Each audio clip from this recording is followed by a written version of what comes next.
I do this for my sister, my wife and my kids, cause they part of the team. I do this for all the naysayers and haters who made me one of the greatest. I know it kills you inside, that's why I do this for you.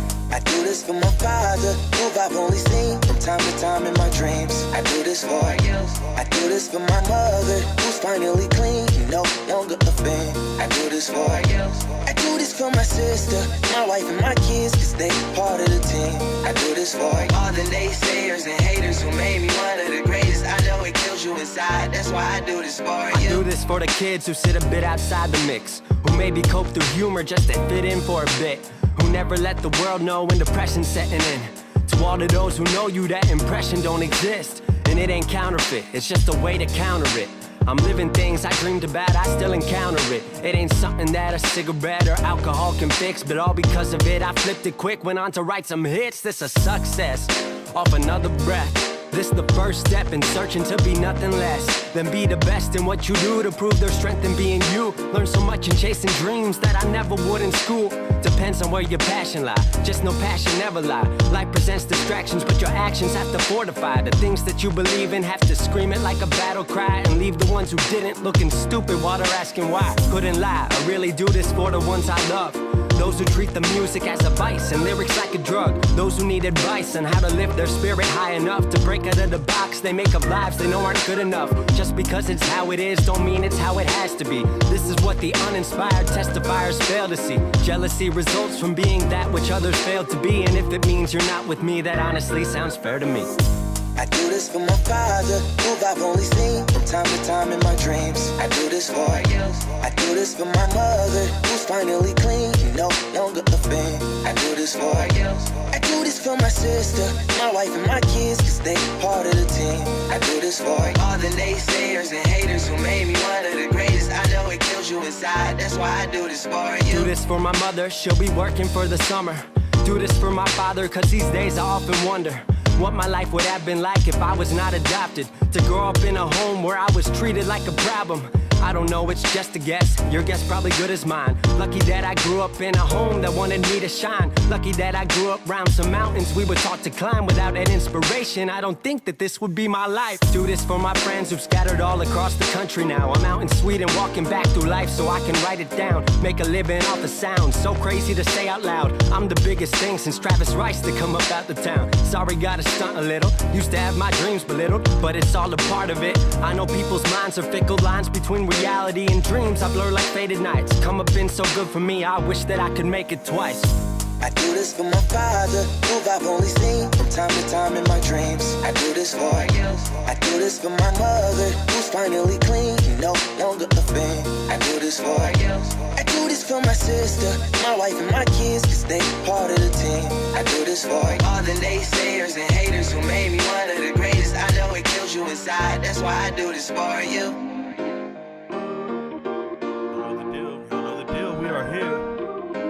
Mic up just a little bit. Shout out to everybody for being here. Thank you guys for being in the chat. We all know who we do this for. To each their own, right? To each their own. We got a lot of haters at TikTok tonight. That's normal. That's what happens, man. They lose their girl. They can never recover from it. It's unfortunate. So, we're going to get started tonight. Hey, you guys know the deal. This is how we do this. You guys drive the show. It'll be as long as you make it. All you got to do is ask me questions. I'll answer them. Because what do we know? Your friends don't know, but Rico knows. And that's just how we get down. So, that being said, I'm going to talk about some things that are trending in sports, and then we'll go from there. Thanks for being here, guys. Ash is barking in the backyard. So if you hear barking, hey, she's part of the show as well. We love her. So let me go ahead and bring myself down just a little bit. And let's go. Hey, I have this up. This is the front page of ESPN, and they went and changed it. I don't know if this is blowing up on Twitter or not, but they had this headline right here. It says, Inside Hall of Fame coach Dick Vermeil's second act. And I don't even know what they're talking about. I didn't read it. But you know what it said? It said, Inside Dick Vermeil's life. That's what it said when I pulled this up. And I immediately thought, 86-year-old Dick Vermeil died. Immediately, I started looking all over the internet. Did this man die? They wrote the wrong headline, and it startled the world. Now, I'm sure somebody wrote on there and said, oh, my God, is ESPN saying he died? Because if you guys didn't know this, news outlets create death packages. I used to work for a newspaper. I'll break it down for you. In the obituary section, in the entertainment section, you get one of your interns and you tell them, start making death packages. This means they got pictures, they got videos, you do famous storylines. You kind of run an entire synopsis and you put all that information together so that when one of these famous people pass away, you don't have to go looking for it. You already have it. So you just put somebody on it, and all day long they're making these death packages of people over the age of, let's say, 75. And just in case one of them goes, you have it ready. You don't have to go searching for anything. It's ready to go. And I thought ESPN had a death package ready for Dick Vermeil. They're misleading you completely because the story said inside Dick Vermeil's life, and that's it. And now they changed it to inside Hall of Fame coach Dick Vermeil's second act, his second part of his life. Now you don't think he's dying. Now he's a farmer on a John Deere tractor. Hopefully he's not crying anymore. If you remember Dick Vermeil, the biggest crybaby in the world, this dude would get on TV and just start crying for no reason. All right, guys, look, I'm not saying I'm a tough guy, because I am. I'm an IRL tough guy, in real life tough guy, right? But what'll make me cry is triumph, greatness. Achieving greatness and triumph. That'll bring tears to my eyes. There's no amount of sadness that's really going to break me down. I don't think I cry from pain. That's just not it's not on my list, bro. I'm not wired that way. But when I see triumph, I get a little emotional. It'll be cool. Like an underdog story, I get pretty excited about it. Sometimes it'll be a documentary or a movie, and I'll be like, damn, them boys really brought it. But Dick Vermeil will cry if they get a first down. Dick Vermeil, if you guys didn't know, he's a Super Bowl head coach, winning head coach. He was the Rams head coach, greatest show on turf. This was the head coach for the Rams. I didn't realize I might be talking to a younger audience. Let me get this straight. He was the head coach of the Rams, greatest show on turf. Kurt Warner and the boys, Marshall Faulk, Isaac Bruce, Az Hakim. Who am I missing? I'm missing one. Not Torrey Holt. Torrey Holt? Yeah, Torrey Holt. This entire team was out there killing it, and Dick Vermeil was the head coach, and he was crying at every press conference. I can't believe we had 3 first downs today. I had 3 first downs today. Rocket Ishmael was on there? Man, I don't remember Rocket Ishmael. Hey, Ash, get inside. Marshall Faulk was not the human joystick. Marshall Faulk was Marshall Faulk. Nobody else is like him, bro. Nobody like him. Yes, he coached the Chiefs and the Eagles. Yep. He cried when he coached every single team. He was a big crybaby. But anyways, he's alive and well, so that's not a real story. Let's keep it moving. Let's talk about it. Adult film star, Mariah Mills. We talked about her earlier. Mariah Mills is the one who's upset that her man, Zion Williamson, is having a baby with another girl. So she goes out and threatens to release a video, and Twitter gets rid of her account. They suspend her account. You can't threaten to release a video. We don't get down like that. That's revenge corn. We don't like revenge corn at all. That's not cool. It's not what adults do. But shout out to Mariah Mills. Still haven't seen a video clip of hers. Still haven't gone out searching for her. I'm not intrigued, but she really wants to be with this guy. I'm telling you, even after all the drama, she wants to be with the guy. She's confused on what her stance is, so shout out to her. We're going to let it go. Hey, Shannon Sharpe. Shannon Sharpe obviously left FS1 and looking to get back into the world of talking sports, and he's in early talks with FanDuel. Obviously, FanDuel lost their big show with Pat McAfee and the boys. Look, FanDuel, I don't know what Shannon's charging you, but I promise you my ratings will be higher. I don't have the name recognition that Shannon Sharpe has. I don't have the jacket. I didn't play in the NFL, but I know a hell of a lot more about sports than these guys. I'm just letting you know. We can talk all sports. These guys, they don't do it well. They're not educated on the topics. They just sit there and argue. One of them takes one side, the other guy takes the other. But FanDuel's looking to pay Shannon Sharpe. Shout out to him. One day we're going to get our FanDuel deal. I'll take a DraftKings deal. I don't care. But, congrats here, buddy. I don't want to hear about Michelle Beadle, though. They have signed former NFL Network host Kay Adams and ex-ESPN anchor Michelle Beadle. Okay? Guys, the all-woke team is here, and I'm not a fan of it. It's not for me. It's not for me. I already don't watch these shows to begin with, so it doesn't really make a difference to me. I'm just reporting the news. I don't watch any of the talking heads, not a single one. I was getting my hair cut today. Let's talk about it. I was getting my haircut today, and I went to Sports Clip. I was on TikTok Live. I'm getting faded up. I'm getting a high skin fade. It looks clean. My girl, Miss Monica, was cutting my hair. She's been cutting my hair for a couple years now. And everybody in the chat and comments were just hating on me for getting a haircut at a chain barber shop or, Sports Clips. How dare you go to Sports Clips? Man, I didn't just go. I got the MVP, bro. You boys, your pockets are light. You guys go to Buzz Cuts. What do you guys go to? Hot Clippers, some random shit that nobody wants to be at. You guys go to those things. I stay over here. I go to Sports Clips. I'm loyal to my barber. She touches it up nice. She knows what she's doing. She's, I think, in her 50s. She knows how to cut hair. She's been doing it a long time. She's at 35 years. She's been cutting my hair and doing me right. So shout out to Miss Monica. She got manager position. That's a big deal. So they asked me to be a model. Just so you guys know, as I was departing, they asked for my cell phone number, and they asked me to be a part of their convention coming up in a couple of weeks. They want me to model before and after photos of haircuts, and I'll be out there, and they're going to show them how they do high skin fades. You guys don't know the deal. But, that's what I do. But I'm not going to allow you guys to hate on getting haircuts at certain places. But while I was sitting in Sports Clips today, my goodness, they had the TVs on. And it was ESPN, and it was Greeny. And, guys, I have never liked Mike Greenberg. Mike and Mike was one of the worst shows on the radio and on TV for me for 20 years, however long it was on TV and the radio. It was too long. It was 10 years too long. Okay, Mike and Mike was 10 years too long. Something about Mike and Mike that really bothered me was they purposely talked about the Jets and Notre Dame because that's Mike Greenberg's favorite team is the Jets, and Golick played at Notre Dame. These guys could not talk about anything else but those two worthless programs, franchises, whatever you want to call them. Organizations, I couldn't handle it. I didn't care about the Jets every week, bro. They're terrible. Why are we talking about them? Because Greenberg likes them? It irks me. I couldn't stand it. I was sitting there getting my hair cut, and I just asked her, like, hey, why do you guys have this on? These guys are terrible. They were talking about Kevin Durant this morning and his legacy. And, look, they're talking about Kevin Durant and his legacy. Why are you asking Kendrick Perkins about it, number one? And number two, the other guy was Harry Douglas.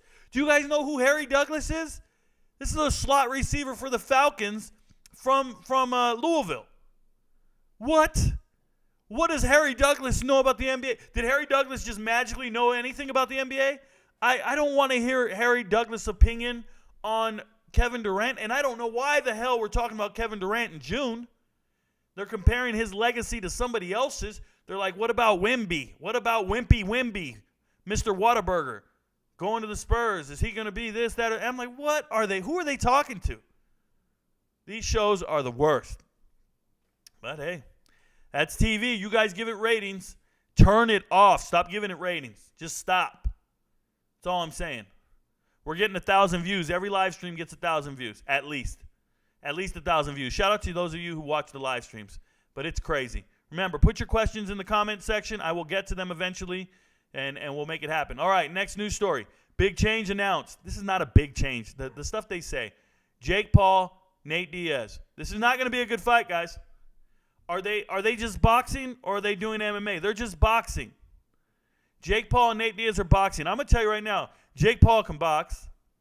Nate Diaz is not working out properly. And Nate Diaz came out and said, we need to push this to 10 rounds. Now, he's got a whole month to get in shape, and the man can get in shape. But they're going to fight for 10 rounds. Jake Paul's never boxed for 10 rounds. He's only done 8 rounds.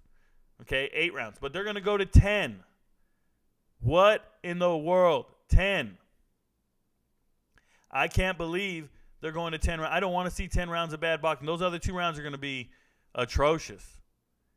10 rounds. I was hoping they were going to go 10 more pounds, be heavier, and hurt each other. But instead, they're going 2 more rounds. This is bad. Next. You guys know about it. Let's talk about it, man. The Lost Submarine. This is not sports news. I don't know if anybody's paying attention, but there's a submarine that wanted to go down.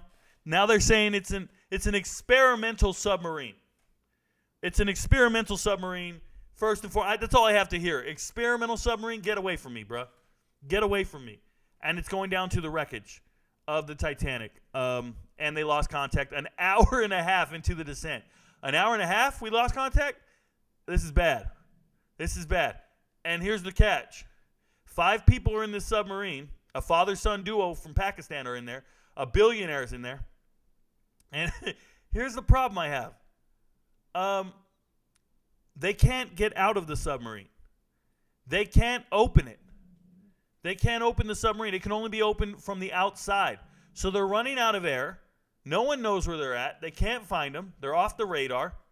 It's too vast where they're looking. Somebody said it's off the coast of Maine. No, it's not. It's 900 miles from Maine. 900 miles is not off the coast of Maine. There's no boats going out there, bro. You just can't get out there. And here's a fun fact for you guys I knew well before this whole thing. Well before this whole thing is we have not discovered the ocean's floor. We have not discovered the ocean's floor. We don't even go there. We've gone to certain parts just for fun or whatever, but it's so expensive to get down there, and we don't know what we're looking for, and there's no sunlight. We can't even go to we've explored more of space than we have the ocean. This is a fact. We have only mapped 5% of the ocean floor. There's actually these mappers right now. They're crawling along the ocean floor, and they're mapping the ocean floor. Everything you see is just theoretical sonar of like the mountains and the trenches. You know when you got a globe and it shows you the ocean floor, the bumps and all the ridges, and they're like, this is the Mariana Trench, this all this stuff. All of it is theoretical. We as humans, we skim the top portion of the ocean. No deeper than 300 meters. No deeper than 300 meters are we going for fishing, for wildlife, for anything. And the reason is after 1,500 meters, we can't see anything. There's no sunlight. We don't even know what's there. The sun stops penetrating, and then we have another 10,000 meters. We don't know what's in there. We don't know what's in the ocean at all. We haven't discovered it. You guys can be fascinated by it. I once went on a rabbit hole on this. We don't have a clue about the ocean. I'm sorry for not talking sports right now. I'm losing my mind on this because these guys are dead, bro, or they're going to die.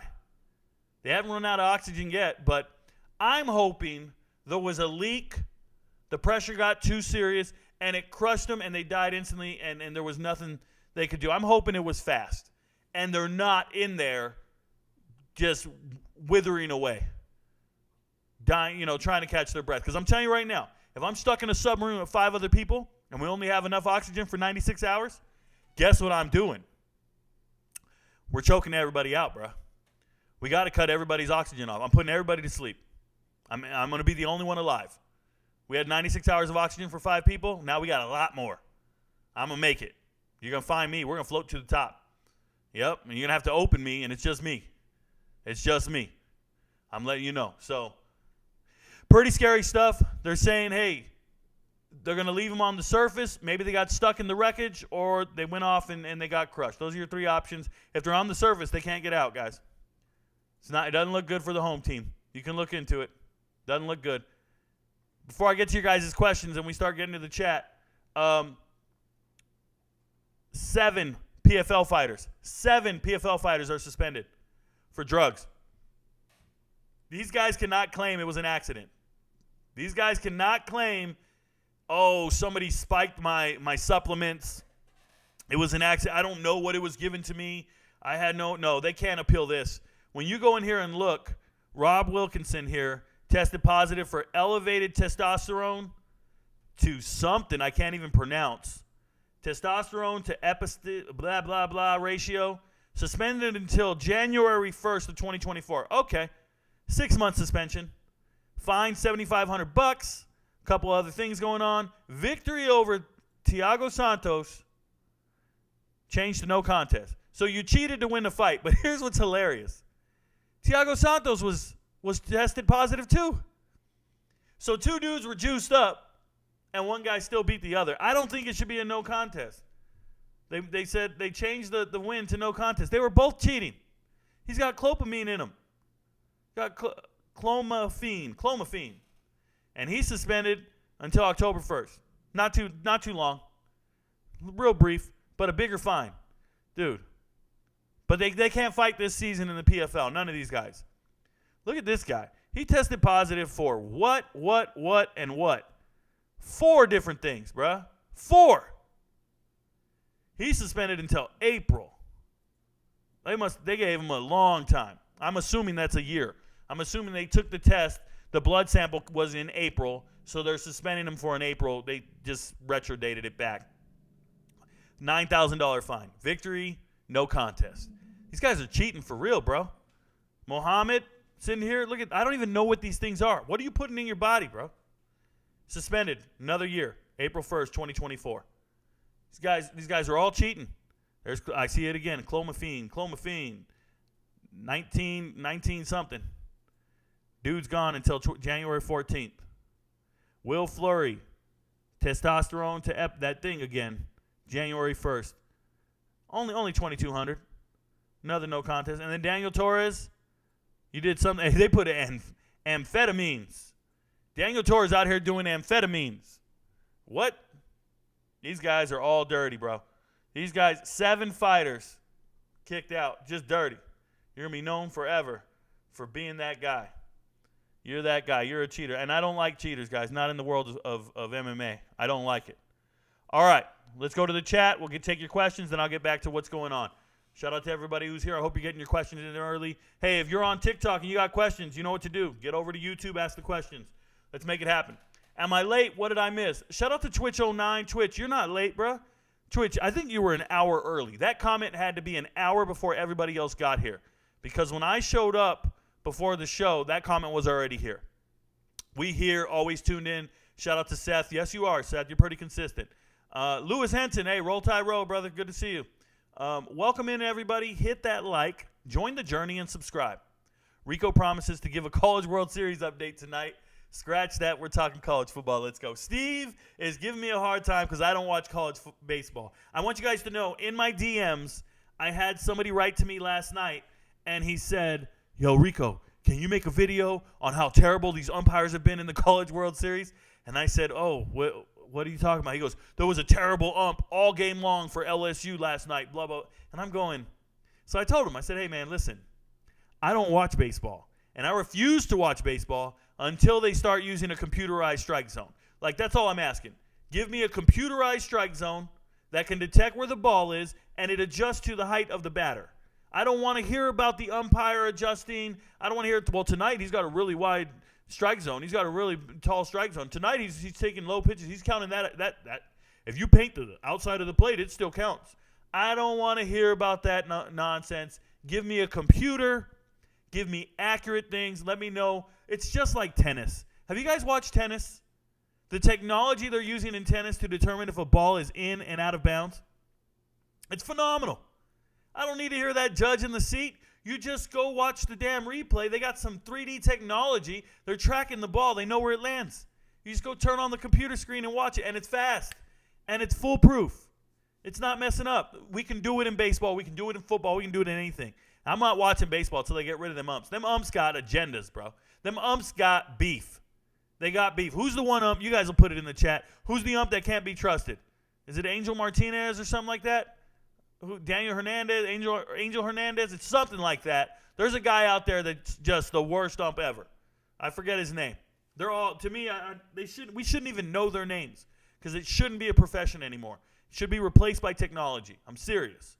Glad I didn't miss the live. Tweaked my back playing football. Indecisive Angel. Are you a man or a woman? Number one.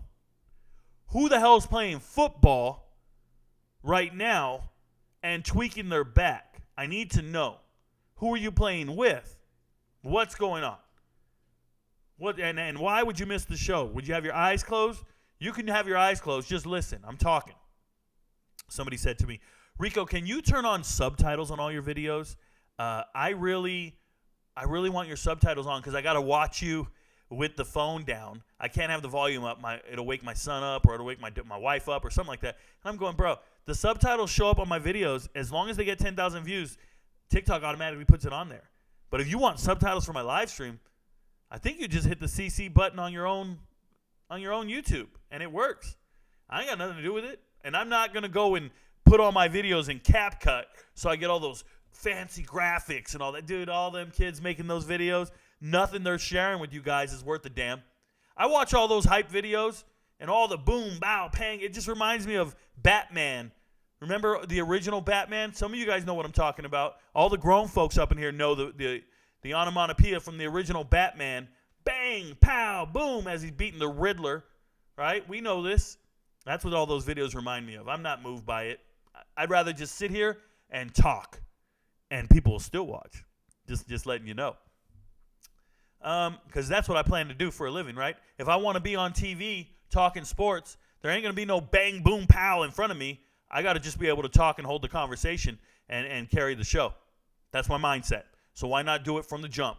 I don't need a co-host. You don't see no co-host here. Two guys doing a podcast together so they can bounce ideas back off each other, a question here, a question there. I got a guy on my DMs. He wrote out to me. He said, Rico, I work for a sports talk radio station. I'm a really big fan of yours. And I'm like, okay, cool. He goes, I'd really like to produce your show. And I'm thinking, that's cool. I need somebody to help me with guests. I need somebody to help me with interviews. I need somebody to help me with graphics. And he goes, well, I was really thinking about co-hosting. Oh, all right, man. Thanks for wasting my time. Have a blessed day. I don't need no co-host, bro. I'm going to sit here and talk in my own world. I'm in my living room right now, guys. I didn't even put my whole studio, my whole setup. I could have put it in my office. I don't even go to that side of the house. I put this in a living room. And I can see my TV from here and my two monitors from here. I can watch 3 games at once. I'm living the life all of you guys wish you could live. I'm watching sports in peace and quiet. I got no interruptions, no chores, anybody yelling at me. I don't got to do dishes, throw the trash. Nobody's telling me to do anything. And I'm living my life without interruptions. And that includes my podcast. That includes me here on live stream. I don't need a co-host. Hey, Rico, I ain't here to debate you. Nah, I'm good. Please don't forget to hit that like button. Thank you very much. Stop tweaking your back. Ouch, tweaking back is no fun. Yo, what up, Derek? Yo. Mic check, 1 2 1 2. Twitch says Rico. Hey, dude, they used to chant that all the time when I was fighting. That's real. Rico Knows. Que pasa, Mufasa. Shout out to you, Eric Gonzalez. How we doing, Rico? I'm doing great, Braden Miller. I'm doing it. I'm doing great because I'm doing what I love, and I can't complain. My life is good. What kind of dog is Ash? Rocket Ishmael. So what kind of dog is Ash? Ash has her own playlist on my TikTok. If you scroll to the far right, you'll find it. You just keep going to the top with all the videos. At the very top, there's playlists, and one of them is Ash Rico's playlist. And Ash is a pit bull. She's a half Staffordshire, half Bully Pit. So, yeah, Ash is just a beautiful dog. Marshall Falk was a human joystick. Shout out to you, Walker Colt. Thanks for being here. Also coach for the Chiefs and Eagles. Thank you very much. My G Rico. What up, Blake Monies? I've never seen so much plastic. Oh, you're talking about old girl, Mariah Mills? So much plastic? I have. I've seen a lot more plastic. Do you know who Anna Nicole Smith was? Look up Anna Nicole Smith. She was all plastic. She was terrible looking. What's up with the thumbnail? What's trending with FSU? Oh, nothing. I just picked a placeholder for now. I'll change it, Walker Colt. I figured if it's Florida State and Colorado, somebody's going to click on it. That's all it is. There's nothing else to the thumbnail other than Colorado has a lot of players from Florida State and a lot of players that could start at Florida State. What's up with the thumbnail? There we go. She's big mad. Nothing like a scorned woman. Crazy. Let me tell you, scorned women are a problem. Scorned women are a problem. I hope all of you guys protect yourselves. They tell you possessive men are a problem. You know, men stalk and all this stuff. Women are just the same. Women are equivalent. Women are capable of ruining your life and making it miserable. I know this firsthand. You got to ask yourself, man, I'm telling you, stay away from women. Hey, Rico, could you give me your thoughts on Caleb Fiora, and Elijah Yelverton as Colorado's tight ends? I know both were highly recruited out of high school but have been battling injuries in college. You just said it, Jordan Smith. You said exactly what I'm thinking. They've been dealing with injuries, and it's kind of hard to tell how well they're doing. I see them in pants or shorts and shirts at Colorado's workouts, and they're doing the one-on-one drills. I just saw a video today where the Colorado players were all debating on who's the fastest player on the team. And they're all arguing who is the fastest Colorado player. And, Dylan Edwards is just cocky as hell, just laughing at him like, yo, it's me. And they all can admit Dylan Edwards' acceleration is second to none, right? But Breedlove's going, no, I'm fat. Breedlove says, no, they got me at 4.4. I'm 4.4 flat. You're 4.38. We're the same speed. Breedlove's like, yeah, I might even beat you in a 50 or a 60. And, some other guys want to be in that conversation. So SRT jumps in. Jimmy jumps in like, okay, Jimmy Horn Jr.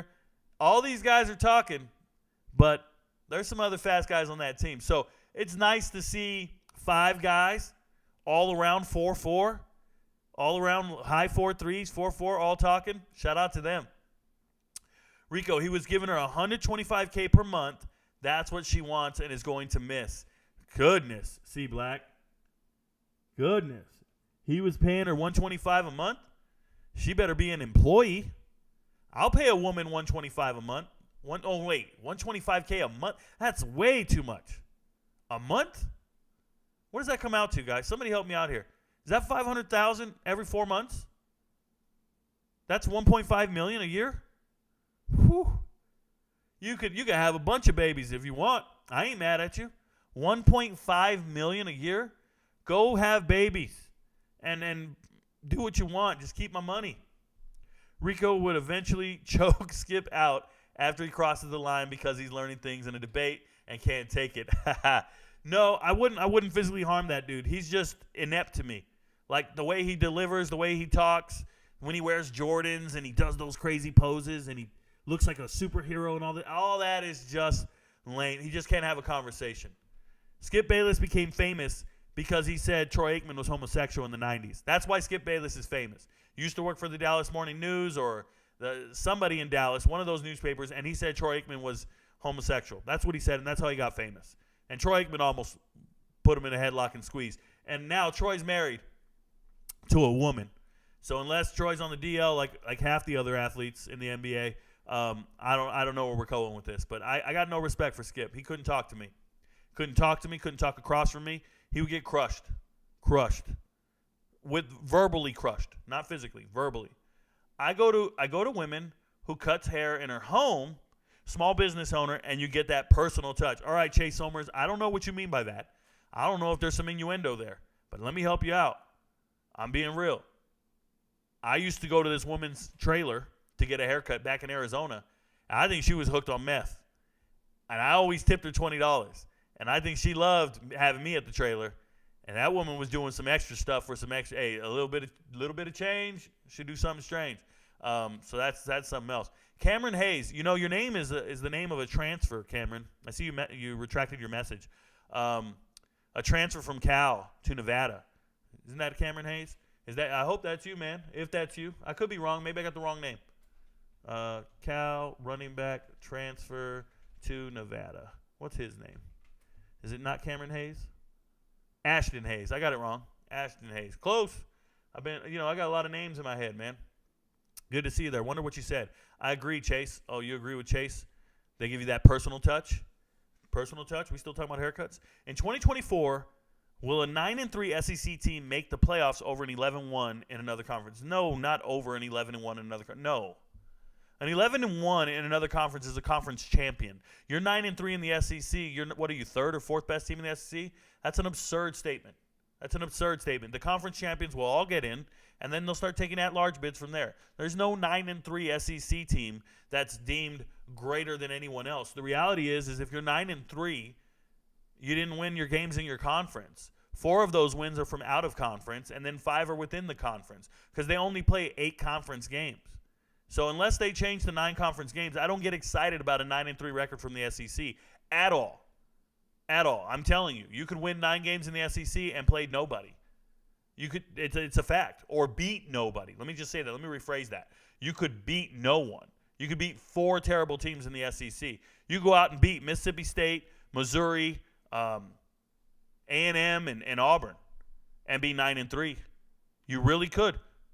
Because your out-of-conference games were against East Kentucky, Akron, Bowling Green. I mean, I could pull it up and show you some of these schedules. It's gross. Found you from TT, from TikTok. Thank you very much, KW. I hope you find me from somewhere. I live stream on YouTube, but I put all my videos on TikTok first. I know exactly what you mean. I like Ryan Clark, but I don't want to hear his MMA takes. Isn't it the most embarrassing thing in the world? Let me tell you guys. The most embarrassing thing in the world on ESPN is the fact that for the first 15 years of UFC existence, ESPN never talked about them because they were on Fox. So ESPN knows nothing about MMA. Nothing. And then all the talking heads that they already have employed had to start talking about MMA because they bought the UFC, the TV rights, right? So now all of a sudden they're televising every UFC fight, And, I got to look at First Take and Stephen A. Smith going, I don't really watch a lot of UFC, but I know boxing, and this brother right here can fight. And he's doing all that. And I'm going, what are you talking about? You don't know the sport. Get him off TV. And they had to hire more guys who know MMA. Now they have an MMA pre-show. They have, a hype show, all this stuff. They had to hire the right people. But all those regulars, they need to just stay away from it. All I got to ever hear, that Francis Ngannou's a bad brother, bro. Hey, John Jones a bad brother. Dude, shut up. You can't even speak intelligently about the world of MMA. At the same time, they did the same thing with hockey. They didn't cover hockey forever. And then they hired that Barry guy from Canada, right? And Barry's the only dude in the world that knows anything about hockey outside of the players and coaches. And Barry was everything. He's the only guy on the channel that could talk hockey. Then they got the hockey contract this year. And what happens? They got to go hire a whole crew that can cover hockey. It's crazy. But yeah, ESPN, it's cringe. It's cringe when they talk about other sports that these guys don't know anything about. I do not want to hear from them in certain sports. Are you kidding me? It's even worse when I was watching March Madness. March Madness, they had Reggie Miller. They had who did they have? They had Ron Artest and somebody else in studio. Who was it? Jalen Rose. Jalen Rose? No. Oh, man, it was hilarious. They were doing the women's tournament, the women's bracket. They had to pick the winners in the women's bracket of NCAA March Madness. And, Jay Bilas. Oh, my goodness, Jay Bilas. Jay Bilas knows so much about the men's bracket. They get to the women's bracket, and it's like 3 women talking who all know the women's bracket, and they got Jay Bilas there, and they're all having to give their brackets for March Madness. Women's. It was the women's bracketology. It was so cringe. Jay Bilas didn't know what he was talking about. He's like, well, I really think I'm going to go. He just went chalk. He just went with the favorite in every game. I think I'm going to go with the number 1 seed here, and I think I'm going to go. And the whole way down, he had the 4 number 1s in the final. It was hilarious. Terrible TV. Can't stand it. Who do you think will emerge as the best non-Power 5 team this year? So I got asked this last night as well. I really like it's different teams from each conference, really. But the best Power 5 team, I'm assuming whoever wins the American in the Sun Belt will be considered the best. But so you're looking at Troy, South Alabama, James Madison, and then UTSA moving to the American is real, Tulane. And I like Ohio a lot. People don't realize this. The MAC, Ohio won 10 games last year. They got to be respected. But there's a lot more to be said when you win the American and you're UTSA in San Antonio with Frank Harris. So we'll see. I like a lot of teams. I could probably identify 10 non-Power 5 teams that I really, really enjoy. Excuse me. Does that say a submarine is lost? Yes, Matt. It's an experimental submarine that some billionaire, funded and got on. He's the CEO of the whole thing, and they're lost at sea. It's a riveting story. You should look at it. The submarine was lost, and unfortunately, they can't open the submarine. They can't open the hatch. They can't get out. The guys inside don't have the ability to open it from the inside. Only the outside can be open. What a terrible design flaw. But they wanted to do that because they were going to go to the bottom of the floor. I don't care. They can't get out. They can't communicate. And they've been missing for a while now, I think since Sunday. And they only had 96 hours worth of oxygen and life in there. So they're probably going to die if they don't find them soon. Jake Paul will knock him out cold. Cameron Hayes, I'm with you. I don't know if he's going to knock him out cold, but I don't think it's a fair fight. One guy is a pretty accomplished boxer at this point for the rest of his life, and Nate Diaz is a glorified grappler who is way past his prime. Nate Diaz should not be fighting anyone under any circumstances because CTE is real. CTE is very real as far as I'm concerned. Sorry, my nose is running. I don't have allergies. I just got a runny nose. Coach, my new ESPN. Thank you very much. Shout out to you. Blunts on Paper Podcast. Shout out to him. If you guys want to follow a young man, DJ there, Blunts on Paper Podcast. Shout out to you. I would think a billionaire would make better decisions. He wanted to go out in a blaze of glory. He knew the risk. That's what everybody says. He knew the risk. Dan Brown's first novel, if you guys don't know who Dan Brown is, he wrote a bunch of novels about, he's the Angels and Demons guy. He's the, what's the code? The Da Vinci Code? Is that Dan Brown? Yeah. First novel was about strange creatures found at the bottom of the ocean that the CIA used to fake an alien landing. Chase Summers, I don't know about that, but I can tell you this. There are giant squids that swim up to the shore, or their dead bodies will show up on the shores and the beaches, and we don't know where they came from. We've never seen them alive. We just find giant squids out of nowhere, dead carcasses. But they also get eaten by sharks and whales, so we don't always see their carcasses get to the top, because there's 15,000 meters of darkness, and we have no idea how to illuminate it and see it. Yes, there's times we take vessels down and we see the flashlight, what we see in front of us. I can remember a story where they said this fish had been extinct since the early 1900s off the coast of Africa, southern Africa. And they said this fish was extinct and we'd never seen it ever again. And it's been off the radar forever. And then in the 80s, some ship went really deep, and probably about 5,000 feet deeper than normal, turned on the light and was just trying to look around, and what swam by the screen? An extinct ship, a fish that they said didn't exist anymore. They did exist. They just evolved, and they started living 5,000 feet deeper, and we didn't know that. So there's stuff like that all over the world, bro. The ocean's enormous. You think land, you think the state of Texas is huge? You could drive the state of Texas for 12 hours going 80 miles an hour, and you're still in Texas. It's so crazy big. Boats don't move that fast, and the ocean's enormous. Your globe and your map are not to scale. That's all I'll say. It's not to scale. Along with this undersea disaster, it won't be long before a group of celebrity astronauts flame out in space. Yeah, J-Lo, I've been watching that lost flight out of Malaysia on YouTube every night when I go to bed. I've been watching. It's three episodes. Riveting, man. They lost the plane. I think it was just shot down by the Russians, if I'm being real. I miss Pride. Not for that. Pride for the fighting and the juice. Shout out to you, Twitch. Tennis is better than MLB. 100%. Thoughts on Boo Carter? Angel Hernandez. There's the cheater. I don't know who Boo Carter is. Who's Boo Carter? I'm going to pull it up right now. Let me see who's Boo Carter. This is new to me. I don't know the name.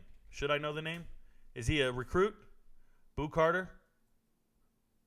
Is this a guy that's not in college football yet? Is that what we're talking about? No wonder. You're asking me about a recruit, somebody not on the team or has not played? Don't do that. It's a waste of my time for the most part. Shout out to you, Luke Horton. Thank you. Yet the NFL still needs to bring chains out to see if it's first down across the plane.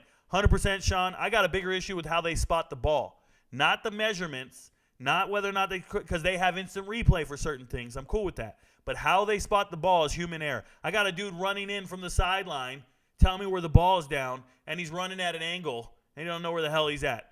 I'm telling you, I got a bigger issue with how they spot the ball. They're so laxed about it. It's bothersome. I stopped watching baseball in 87 after the players' strike. Okay, tennis has accurate line calling. If you gave the tech, use it. Yep. If you have it, use it. Yep. I agree completely. And stop watching baseball in 87. I don't blame you. J-Lo, I don't blame you. You've missed a lot. You stopped watching baseball in 87. You missed a lot. McGuire and Sosa were killing it. You missed a lot. You stopped watching ball in 87. You didn't see Ricky Henderson break the stolen bases record when he passed Lou Brock. I'm telling you, I watched all that. I'm not saying I stopped watching baseball in 87. I saw some stuff first. I saw the Cubs win it all. I saw the Red Sox come back and beat the Yankees. I saw a lot of history before I gave up on baseball, but I did give up on baseball. Rico, do you think UNC Charlotte will be good? Biff has a whole new team of high school he coached. Chaz Crawford, I've talked about this many times on the show. If anybody doesn't understand, Charlotte hired Biff Poggi. He was on the Michigan staff, but Biff Poggi is actually known for being the head coach at St. Francis up in Maryland, a perennial power, one of the top 5 programs in the country usually. St. Francis has so many collegiate players, them and DeMatha Catholic in that area, in the DMV area, and all those players, they go propagate all over college football. Then Biff Poggi gets hired at Charlotte, gets in the transfer portal, and says, if you ever attended DeMatha Catholic, if you ever attended St. Francis Academy, these 2 high schools, you are more than welcome back on my team. And he got every single player. He even got guys who he didn't coach in high school. Just players who once went to the high school after he left, because he's been gone for a couple years now. And it don't matter. You're welcome at Charlotte. if you are from St. Francis Academy. Literally signed 30 guys. 30 guys from his high school team. So it's just an all-star team of high school players from St. Francis. I don't know how good they're going to be, but my goodness, it's a great idea. It's a hell of a marketing tool. And Biff Poggi's a great coach. So I'm excited for him. I like seeing high school coaches get an opportunity at the next echelon. Just a very unique way of doing it. Yeah, I'm going to be watching a lot of Charlotte football just to see if this strategy and technique worked. Okay? I'm sorry. My dog just heard some type of sound and is pissed about it. Sorry about that, guys. Let me turn up my mic just slightly. I hope I'm not too quiet tonight. I shouldn't be. Sorry, sweetie. Hang in there. Relax. Let's go. All right. Boom, pow. Hey, let me turn that down just a little bit. Mic check, mic check. Sorry, guys, mid-show. Just had to do that. Yeah, so I'm excited for Charlotte. Can we get a bouncing ball on the captions, too? There we go. Now you guys are doing too much, Twitch. Boom, pow. No doubt, Twitch. I'd like some cartoon flowers, too. Okay. Favorite college team growing up. Santi, favorite college team growing up. So growing up, it was UCLA. And then as I got into my high school years, definitely USC. They recruited a lot of guys in our area where we live, so we knew a lot of the players. But I think before that, it was always I was a fan of a player. So in the early 90s, 92 timeframe, it was Marshall Faulk. San Diego State, Marshall Faulk. I was from Southern California. So then UCLA, Skip Hicks, Cade McNown, like that time frame. And then USC had a guy named Sultan McCullough. And they were getting these amazing players from Pasadena Muir. And if you don't know anything about Pasadena Muir, the high school, they had a guy who ran track there named Obi Moore. And everybody wanted to know Obi Moore. He ran like a 400 meters in high school. He was the next Michael Johnson. And we were all excited about track and all the players they were signing. And then Long Beach Poly came along, best team in Southern California. And Long Beach Poly, their starting running back was a guy named Herschel Dennis. And he got signed to USC. And I instantly became a fan. Now, a couple years later, obviously he lost his starting job to Reggie Bush. And he was a senior by that point. Justin Fargas transferred back home from Michigan. And that's when we became USC fans, was in the late 90s, early 2000s. This was all player-driven. Remember, I don't have parents that went to these schools, so it wasn't alma mater-driven. I wasn't raised to be a fan of any individual program because of pride or we lived near it or any of that shit. Because at this time, we were all Fresno State fans too. Pat Hill was saying anyone, anywhere, anytime, and it was David Carr and the boys, and they were out there playing. Hawaii was playing lights out with Timmy Chang, and we were all fans of them as well. Everything was West Coast, and it was the greatest football in the country. It was the greatest football in the country. Oklahoma was the evil empire, and all Southern California teams were getting repped, and we loved everything about every team. We knew all the players. We played them in high school, my twin brother and I, and we played on teams where we were CIF semifinalists 2 years in a row, and then after that it was 2 championships in a row. So the upper echelon of Southern California football, and you just know everybody. You get exposed to it, and you can never get away from it. Then as I became an adult, I recognized that I was a fan of players and not the university, not the colors they were wearing. I didn't care what colors they wore because I was a fan of that player. And as I became fans of high school players and college players, I didn't care what professional team they went to. I was pulling for them no matter what, right? I hope you understand what I'm saying. So as I became this way, I stopped cheering for NFL teams. I started cheering for individual players that I had been following since high school. So I'm following their journey to become professionals. At that point, all bets are off. I'm not a fan of any team. I'm a fan of individuals, where they go to school. I don't even give a shit if they transfer. I'm still a fan of them. And then when they get to the NFL, I don't care what team they play for. I want to see them get a big contract, get big plays, do great things. And it's just kind of evolved over the years to where I don't cheer for teams. Never. Not a team in this world I'm cheering for. I don't care what jersey you're wearing. I'm cheering for individuals. I'm cheering for coaches. I support a lot of coaches and their journey, and they move so much. Remember, coaches have been moving like it's the transfer portal my entire life. So now that players can move like the coaches can, that's awesome, and I'm excited for that. But the coaches have been using the transfer portal their whole career. So for me, seeing a guy like Lane Kiffin being our offensive coordinator at USC and getting his opportunity at Tennessee, I was a Tennessee fan right then and there. Not really. I was a Lane Kiffin fan. And I don't care when he flamed out. When he got to FAU, I watched every FAU game out of my mind, so excited. And I'm like, there's Devin Singletary, this 2,000-yard rusher at FAU. I want to see him do great in the NFL. I want to see this guy. And you just become a fan of the entire sport when you do this, okay? It's kind of like fantasy football, except I don't have a team. I just want to see all of them play well. I want to see everybody get their stats and their numbers. You know, last night I got a DM from C.J. Williams. If you guys don't know who C.J. Williams, he's the transfer from Wisconsin.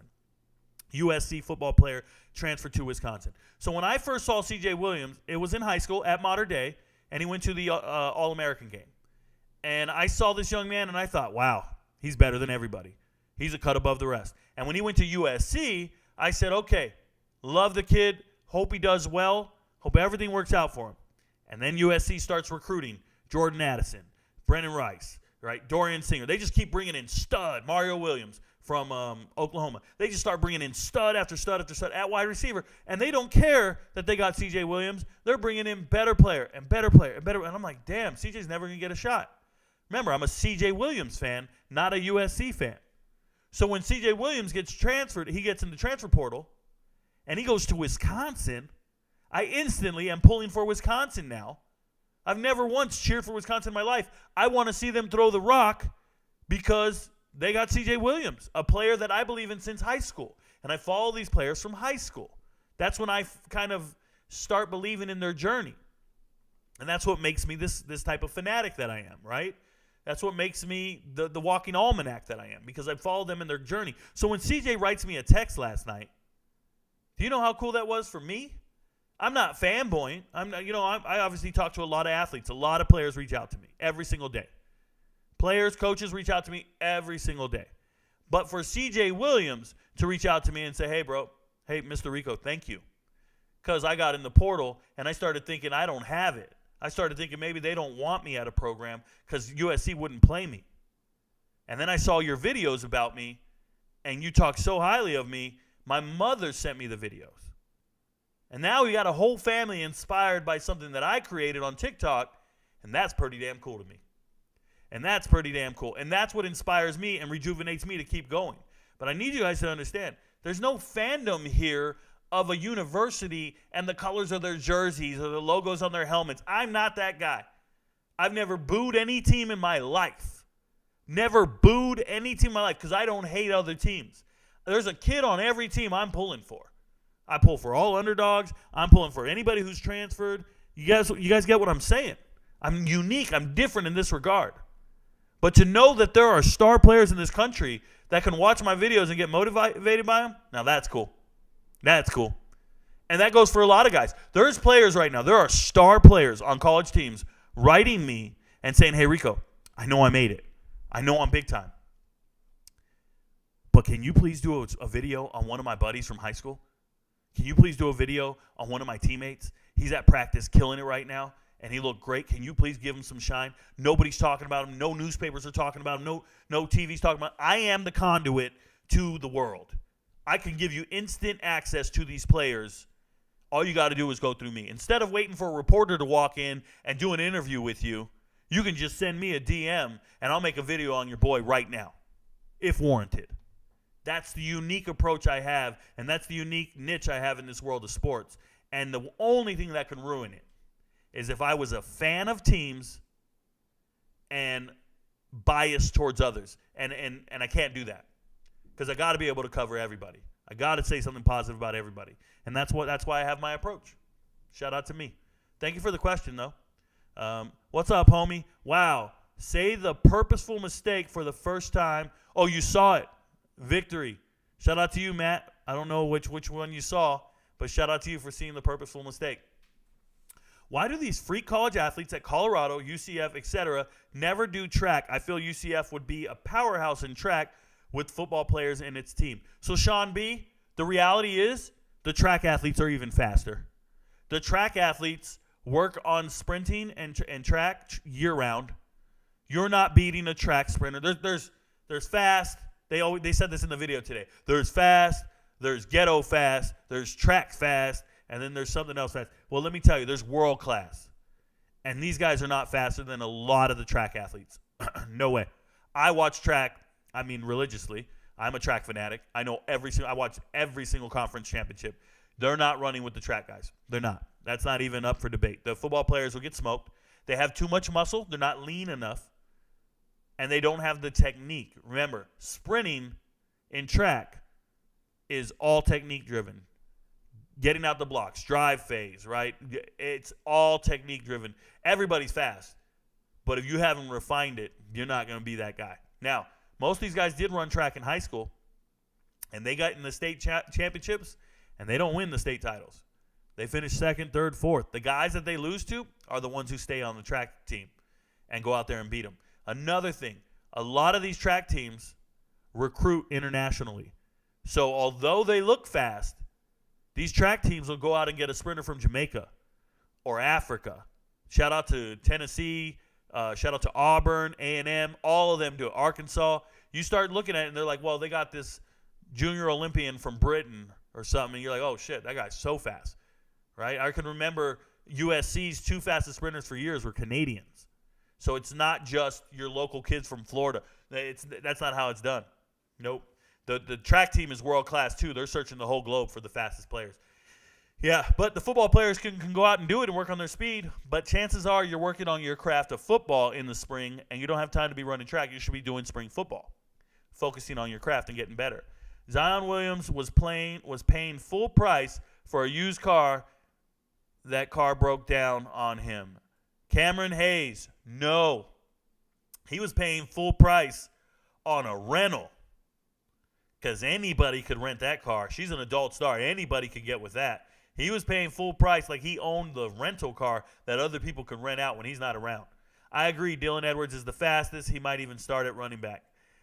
Chris, I don't know about starting a true freshman at running back over all those experienced graduate transfers. You don't get graduate transfers at running back and then not use them. The whole point of getting graduate transfers is to bridge the gap while your players develop. I don't think Dylan Edwards is the starter at running back, personally. No. Stephen A. talking about UFC might be the worst. Might be. Thank you for the Rush Probst video. It was great. You know, Henry, there's a lot of stuff in that Rush Probst video that I left out. If you guys don't know Rush Probst, I put out a video today about it. This is a high school legend coach. It's pretty remarkable when you get to the story about him cheating on his wife. The second family he had, I left it out because he has kids. When I say second family, I'm talking about a mistress with kids. He's got kids with a whole nother family, younger kids, because his other kids were with his first wife. I think his high school sweetheart. But he was cheating for a decade. And they took a little break and then went back and got cheating again because he moved to a different school nearby. He was 200 miles away at one point. Then he got much closer. But he was cheating. And the wife had to know. It had to be an agreement. Now, everybody's marriage is their own. Let me tell you guys. Okay, I was once married. My wife made it very clear. My first wife. She said, you can do what you want to do. Just don't bring it to the house. And I took advantage of that like a kid would. I'd go to the club. I'd go dancing with a girl. We go to a hotel room. I ain't bringing it to the house. I can do whatever I want to do. As long as I paid all the bills and didn't bring it to the house. That's what she said. What? Some people are wired this way. Some marriages have these agreements. It's unconventional. It's not what mainstream media wants you to think of. It's not what religious people want you to think of, but it's reality. Some people just have those agreements. And I think Rush Probst's wife knew about the mistress and just let it go because she's at the games. Your mistress is at the games. They were both at the game. Every game. They're at every single high school game he's coaching. So it's some wild stuff, man. It's some wild stuff. Everything he did, he's done a lot of dirt. He was sleeping with a lot of women on faculty, on staff. And the message I'm getting in my DMs on that video are insane. People from Alabama and Georgia giving me the juice. I can't even make videos on it. I don't even want to go there. It's insane. And people keep spamming me. Can you make a part 2? Can you make a part 2? Can you make a part 2? Man, relax. That's a bit much. I don't want to hear Stephen A. boxing takes either. Not a chance. Stephen A. loves John Jones. Yeah, it's the only guy he knows. I never heard a Stephen A. impersonation that wasn't spot on and absolutely hilarious. Oh, who's that? Who does it? The guy from Saturday Night Live? I don't watch Saturday Night Live. By the way, y'all, I grew up on A Living Color, Martin, Living Singles. I didn't even know what Saturday Night Live was until I was an adult. But don't get me wrong, I did know Eddie Murphy was on there at one point, and I saw some of those greatest hits. But I definitely didn't grow up watching Mad TV or Saturday Night Live. I don't know what the hell they were. I also didn't watch Murphy Brown or Seinfeld. I'm not that guy. I was watching Wayans Brothers show. I'm from the hood. We got some culture over here. I don't know what those shows are, so they don't move me. But the Saturday Night Live guy that they have, the one who does the impersonations, he can do Stephen A. really well. I like that guy. I forgot his name. Rico, why don't fan bases demand better out of conference schedules? Top-tier teams should schedule each other if they had monetary incentive. J-Lo, it's pretty simple. These fans are delusional. They get excited when they get a terrible schedule because they want to go undefeated. They don't want to play the best teams. They don't. They're avoiding each other, and they just get to yell out. I don't even understand pride in conference. I don't understand when people start chanting SEC. Did you know that the only time a team, a crowd, should be chanting the conference is when you've won the conference? They do it in basketball all the time. Like if you are playing a game and it's Alabama versus Georgia and you're beating them in the SEC championship, then you should be chanting SEC, because you just won the conference. But instead, I'll get some Missouri fan or Kentucky or South Carolina fan chanting SEC when they're playing an ACC opponent. Why are you chanting SEC? Are you seriously chanting and cheering for your rivals and for other teams? You got it. You don't even understand the concept of rivalries. You don't do that. You don't do it. I don't understand it. Orcas are attacking boats. You want to hear a fun fact, AO Philly? Orcas eat moose.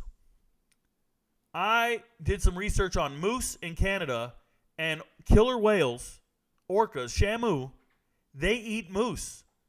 The second largest mammal outside of the bison, right? Outside of the buffalo, the bison. A moose is the second largest mammal.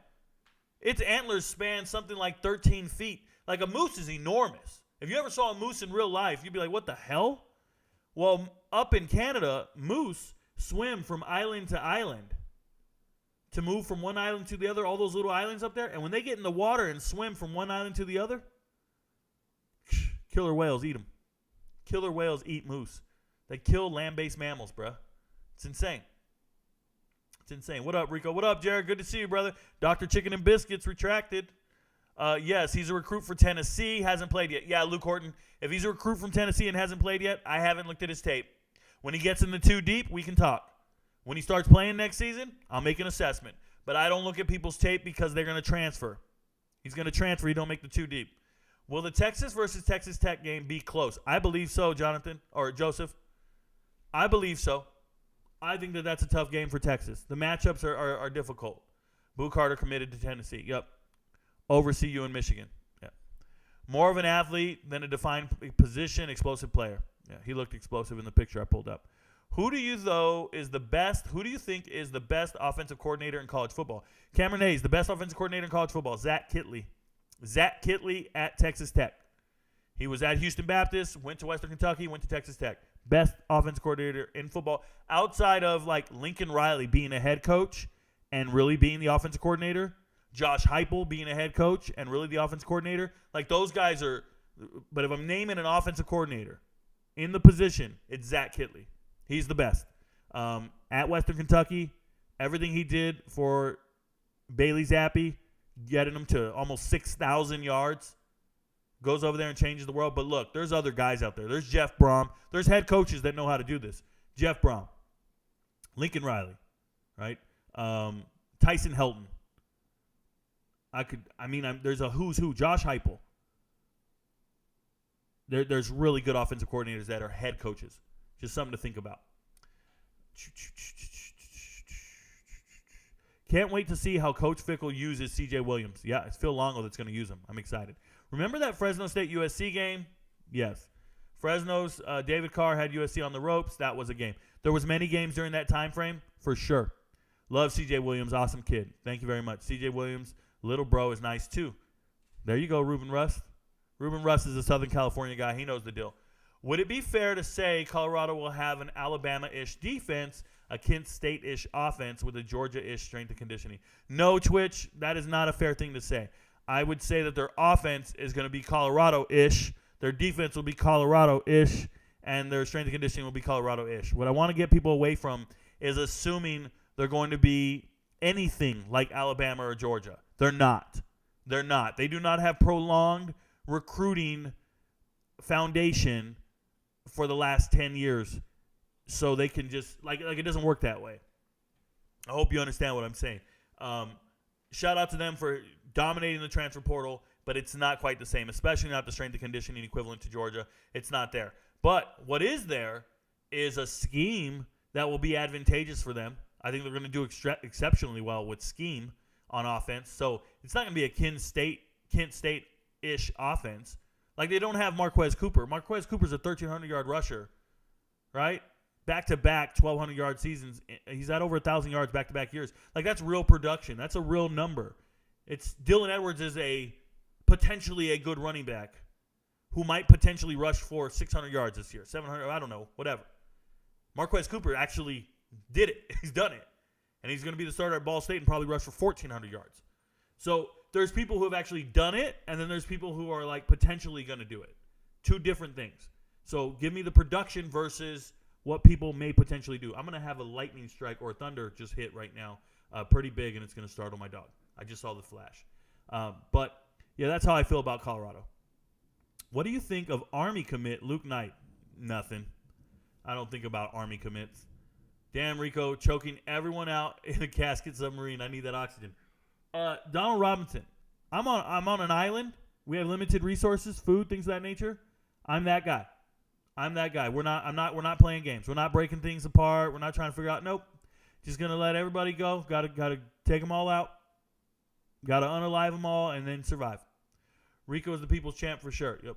I had to buy a CJ Williams jersey as a Wisconsin fan. I can't wait to wear it to the Ohio State game. There you go. I'm a Nuggets fan. I suffered through the 90s and 80s and the Melo era. It felt so good to stick with a team for so long and finally see a breakthrough. Chase Salmers. Shout out to Alex English.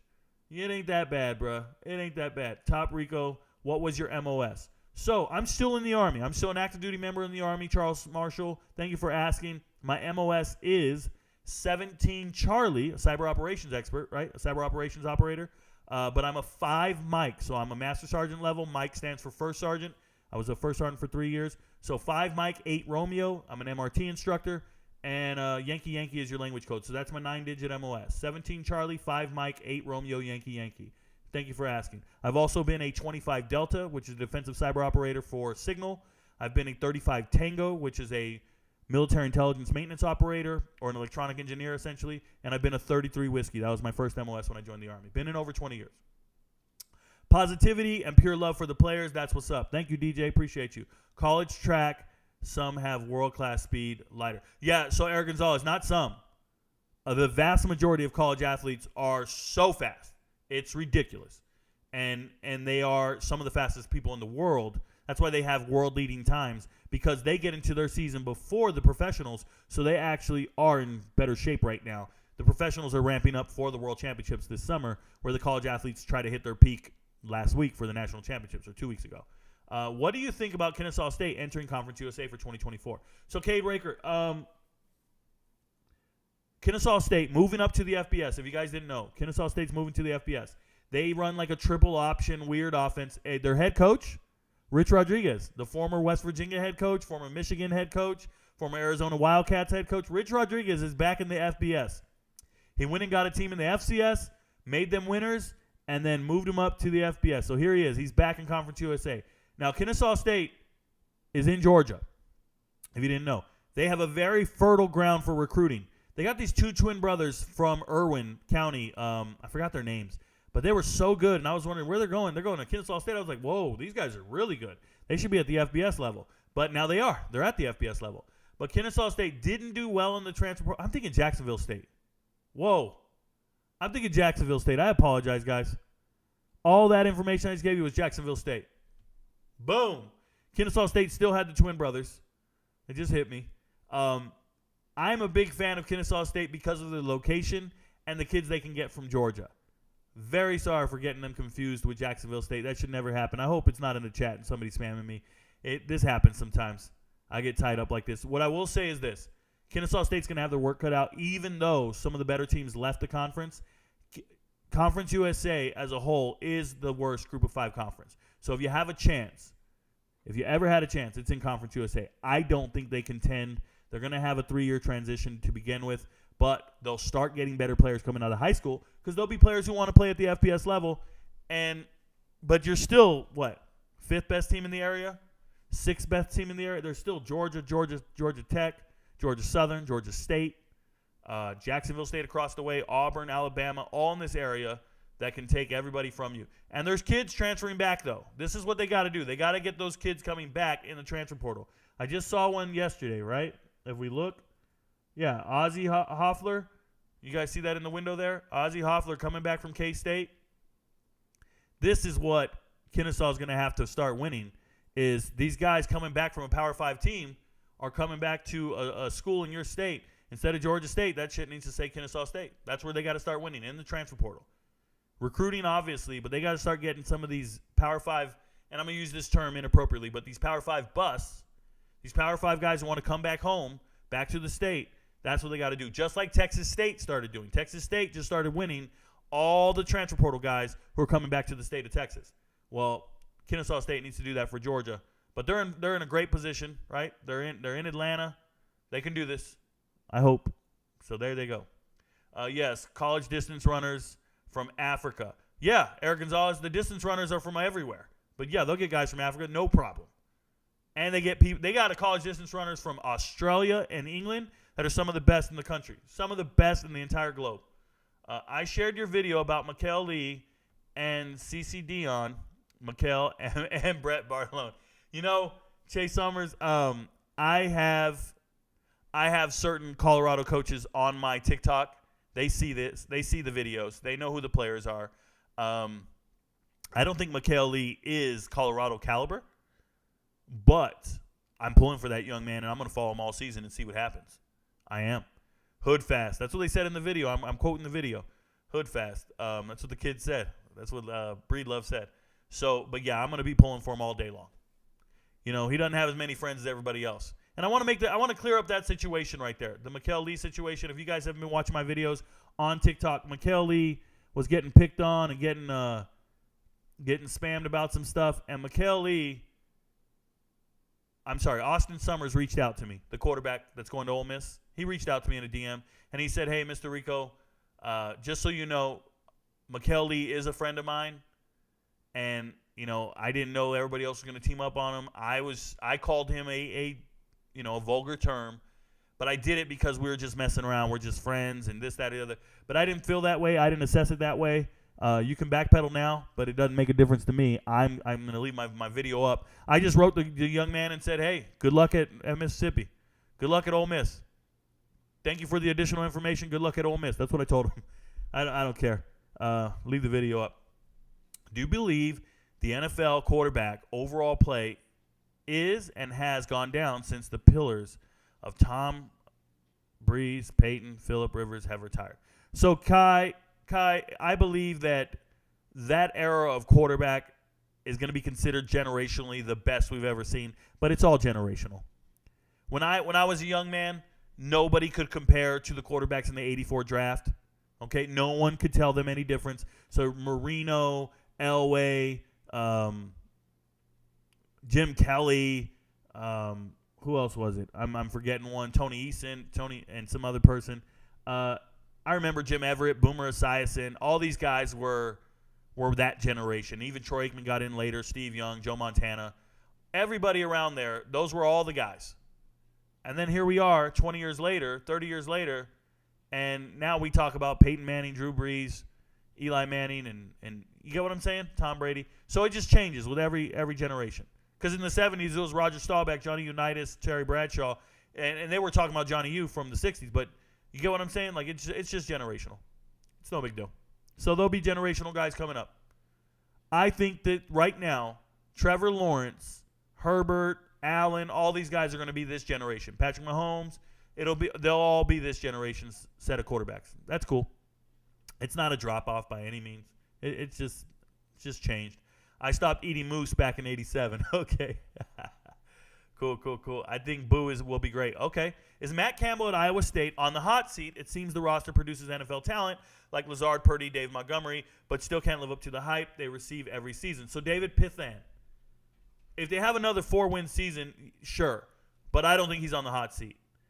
I think he's getting players to the NFL, which is important, and they are extremely competitive in their losses. They are not to be played with. Like, people don't understand how good Iowa State is. Iowa State looks a lot like Tulane in 2021. When Tulane lost all those games in 2021, they only won 4 games, but they were so good in their losses that they had an amazing season last season. Iowa State is the same way. Iowa State, let me show you guys. Yeah, this is their schedule coming up, and they're going to beat Northern Iowa. They're going to give Iowa a game. They got a brutal schedule.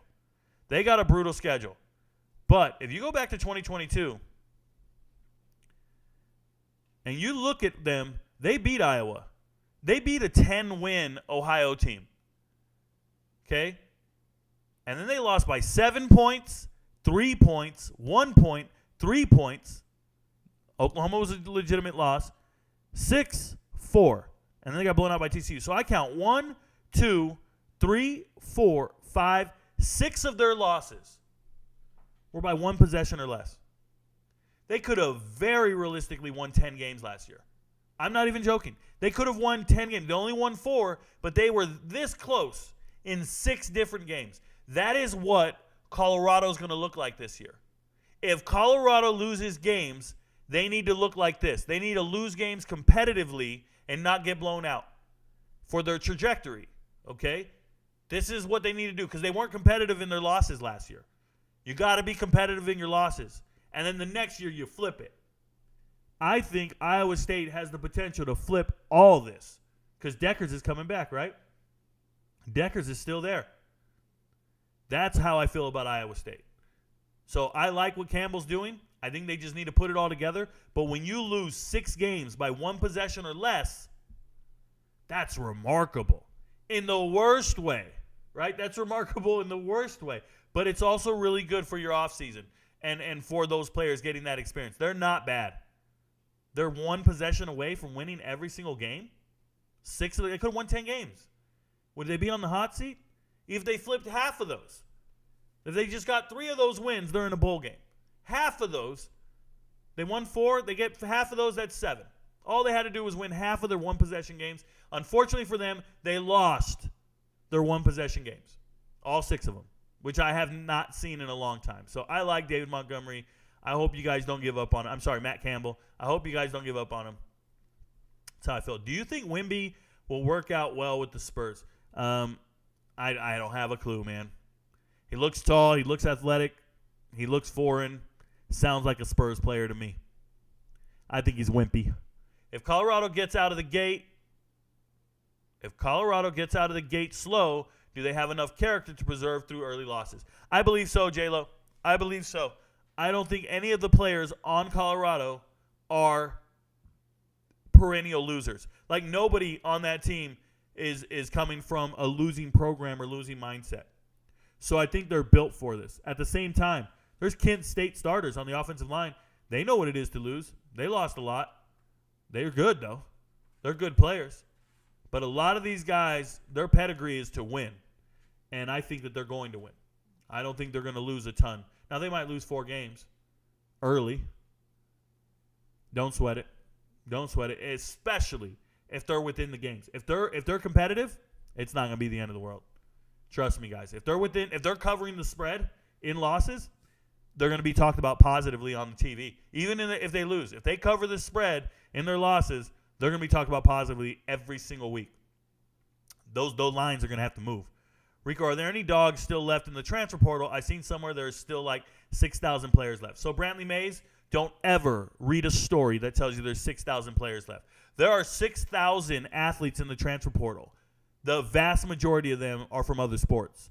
Basketball, softball, baseball, wrestling, water polo, track. Like, all the athletes are in there from all different sports. It's not football players. There are not a lot of players left in the transfer portal for football, not from the FBS teams. Nope. There are a ton of players on the FCS and Division II level that are in the transfer portal that didn't find a home. I know that. There's probably about 300. But as far as FBS players, there is less than 300 in the portal. From FBS schools, less than 300. And if there's 133 teams, it's like less than an average of 3 per team. They're all on different teams. It's the website not up to date. People don't know the numbers. I do. I maintain it. There's not a lot of players in the portal left. Nope.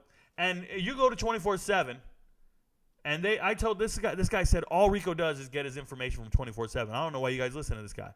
And I'm going to tell you guys, I go to 24/7, and when you go and look at all the players that entered the portal this spring, so yeah, McCutcheon's still in the portal. But as I go, I pointed out 3 errors. There's Terry Roberts. He's not in the portal anymore. He's at Michigan State, but they don't know that. So they have it blank here, 24/7, 1 error. I could just go down the list and just point out errors. Jacob Wahlberg's at Michigan State. That's 2 errors. Right? Let's keep going. And this is just off the top of my head. I'm not even checking my notes. I just keep looking. And I'm like, oh, they didn't know this guy signed here? The websites aren't up to date. There we go. Dink Jackson. I think he already signed somewhere. Not sure. These websites, I don't know who's maintaining them. Jordan Buchanan. He just committed. South Alabama. So that's 3. You can go through this and they're never going to know where these guys are. They don't care to update their website. They're just going to leave you guys in the dark and not let you guys know. I know Peter Delaportes, he signed with the JUCO. Still waiting on Miles Morrow to sign. Some guys might be grade casualties. That's another thing. They're not in the portal because they didn't find a school. They're in the portal because they don't have grades. Tyron Smith, he's going back to UTEP. That's not there. I could do this all night. They did not update their portal. They don't care. They just leave it like that.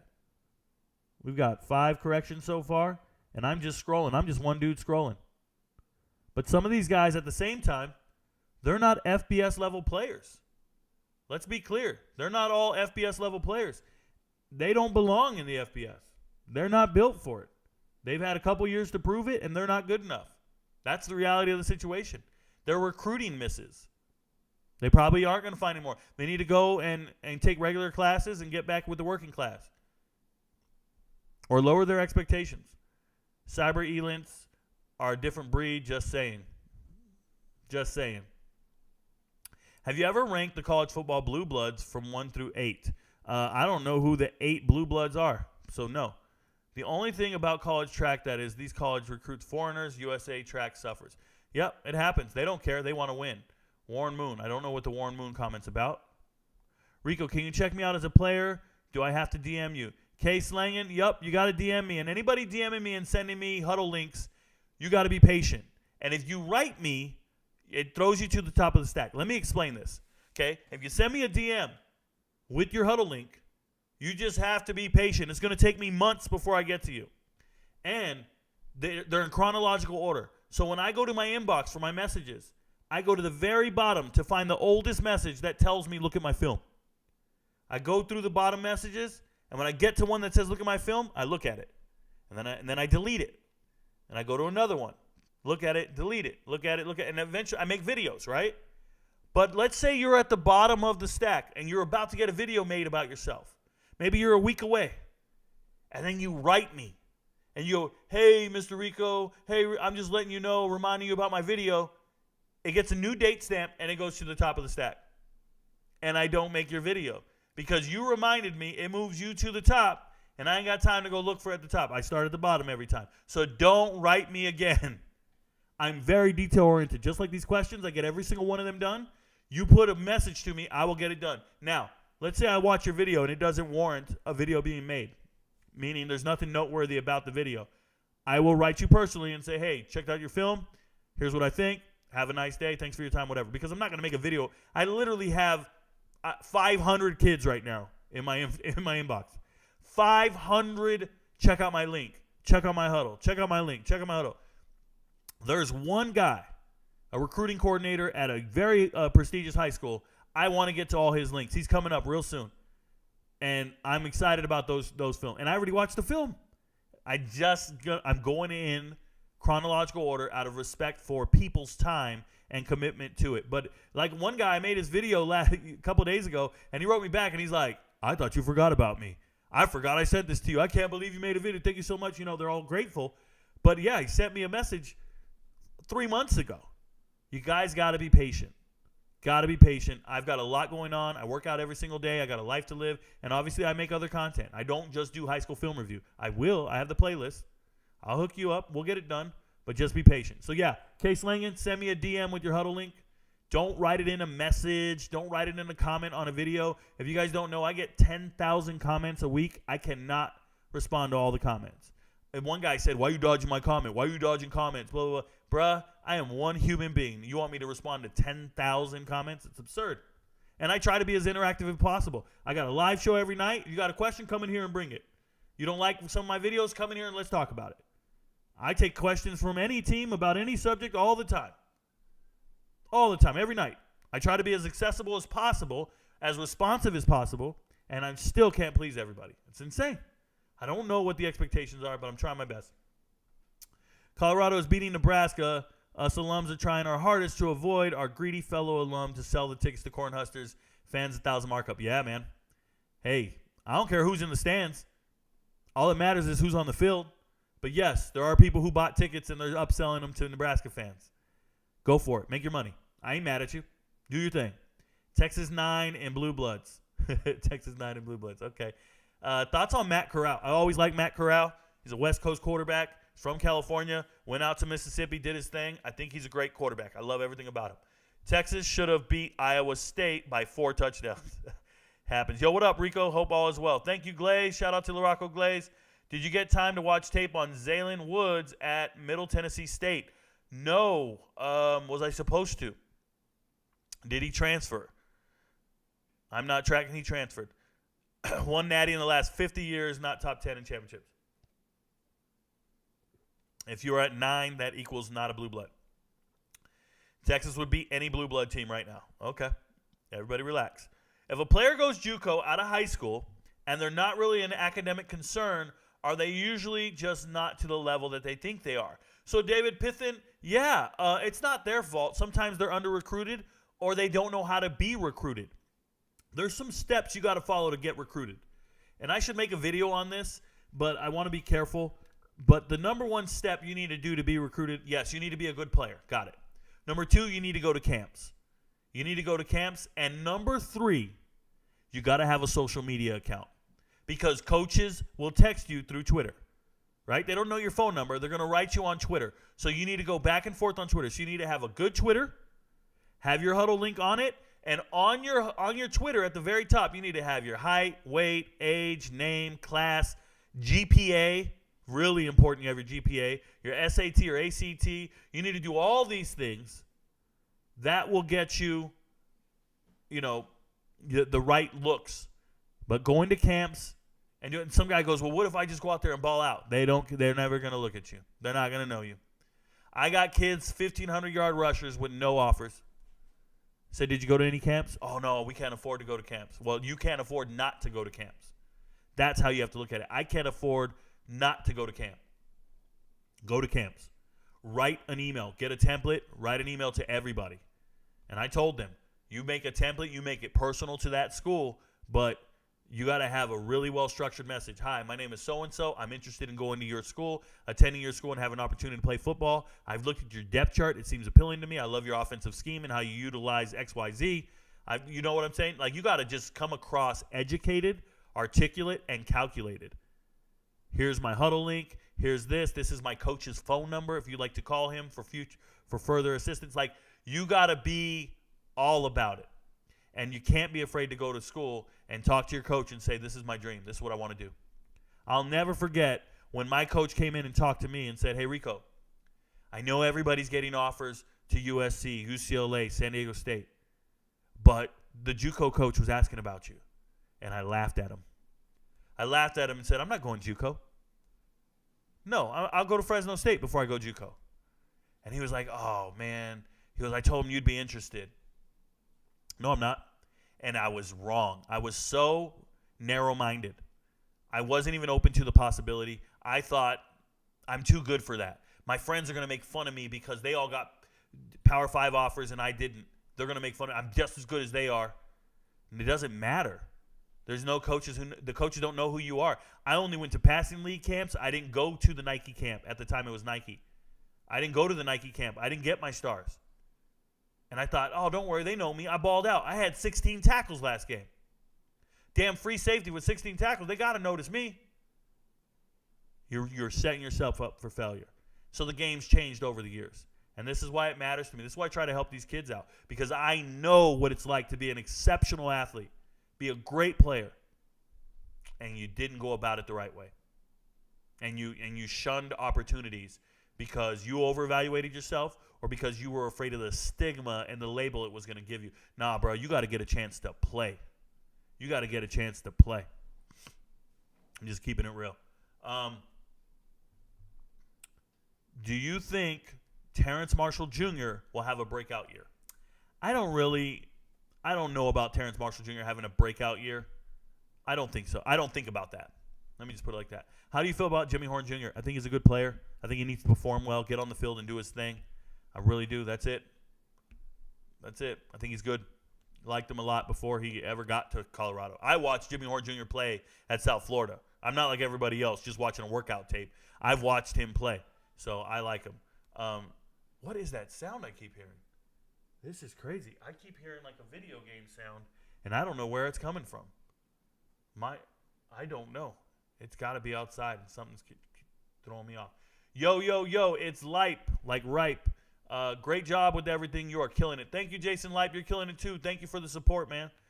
Case Langan says, I'll be patient, Rico. Thank you, man, and I hope you like it. I hope I like it, too, man. Appreciate you. Great job tonight, Rico. Thanks for all the questions. Thank you, guys. Rumor has it that lady's still getting finessed by fake Rico. Don't act like you don't know. Yeah, Twitch, it happens all over the place. Robert Robertson says, meth eyes. All right, man. Thanks for being here. Thanks for the views. I look like this when I see my bank account. I go like this. When I see all those numbers in the bank, I get excited, bro. I never worry about money. Is UNC Gabe Stevens a BCS level player, or is he a miss, and that's why he's in the portal still? I don't know why he's still in the portal. Let me be clear. But there are misses in the portal. I don't know if Gabe has character concerns, grade issues, injuries. There could be a number of things. I don't know. I don't know if he's turned down offers or what, but he's in the portal, and he was a miss for North Carolina, right? Nebraska says, thanks again, Colorado, for another monster athlete like Layden Davidson. Mike's out here clowning you guys. Nebraska's winning recruiting battles. He's clowning you. What happened to those kids that went to USC and UCLA? Goat 42, the kids that I played with coming out of high school. Gabe Garza gave up football, started doing track. He became the Pac-12 champion in the discus in the early 2000s. So he became the discus champion in the Pac-12.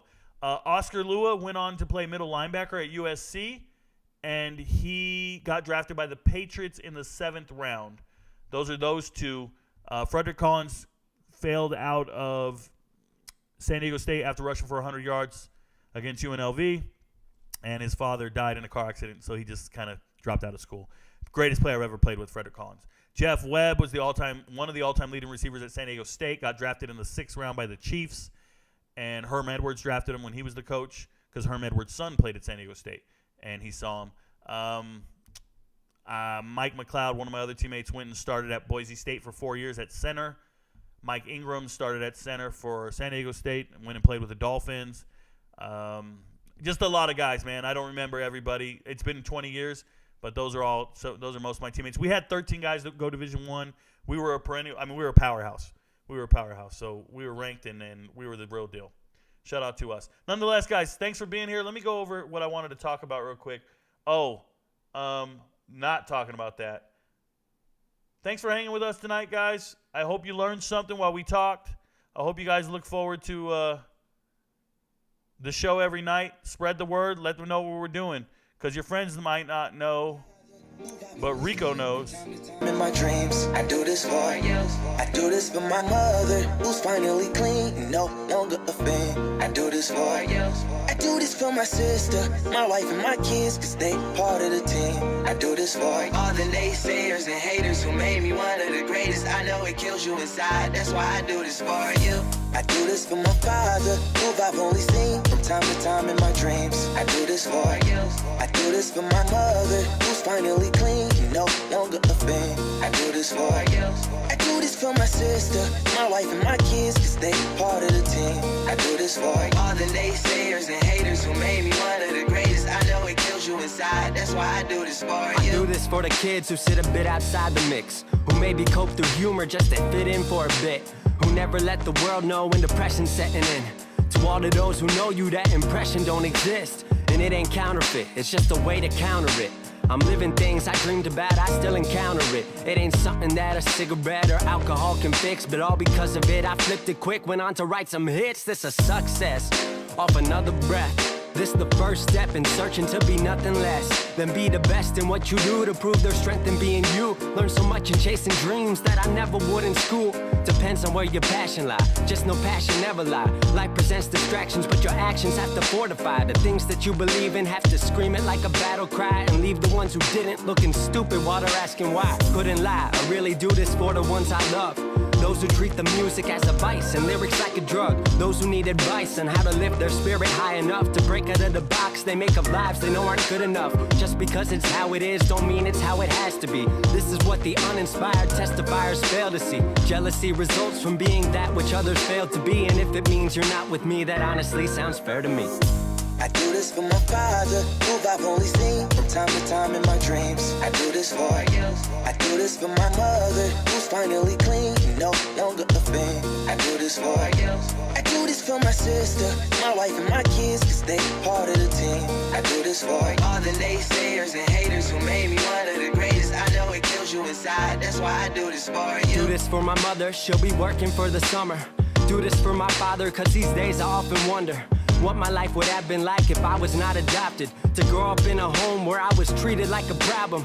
I don't know, it's just a guess. Your guess probably good as mine. Lucky that I grew up in a home that wanted me to shine. Lucky that I grew up around some mountains we were taught to climb. Without that inspiration, I don't think that this would be my life. Do this for my friends who've scattered all across the country now. I'm out in Sweden walking back through life so I can write it down. Make a living off the sound, so crazy to say out loud. I'm the biggest thing since Travis Rice to come up out the town. Sorry, gotta stunt a little. Used to have my dreams belittled, but it's all a part of it. I know people's minds are fickle, lines between reality and dreams I blur like faded nights. Come up been so good for me, I wish that I could make it twice. I do this for my father, who I've